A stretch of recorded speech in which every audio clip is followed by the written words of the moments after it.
you actually give a presentation, you might want to make sure that you perfect it. So before you make the actual presentation, you might want to rehearse your presentation itself. So over here, you can see that inside of slideshow settings, I actually have something called rehearse timing. So you can go here and click rehearse timing.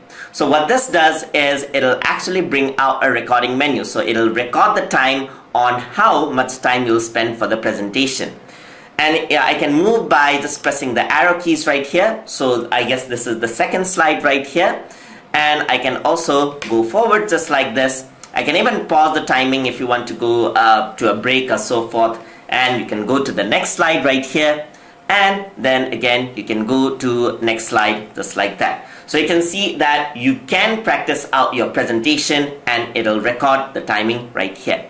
So once you're done, you can actually just repeat it out, or you can close this. So I'm going to close it, press yes, and it records all of the timings. And to view the timings, I can simply go on to the view menu right here, and let me go to the slide master. And once I go to the slide master, you can actually see that there are individual timing for each of the slide. For example, it recorded that I spent over 9 seconds. I spent around 9 seconds on this slide, 4 seconds on this one, 4 seconds on this one, 3 seconds on this one, and 10 seconds on this one. So if I want to break down my timing, and if I'm spending way too much time in one of the slides right here, I might be able to break that up. So I can really rehearse and keep track of my timing.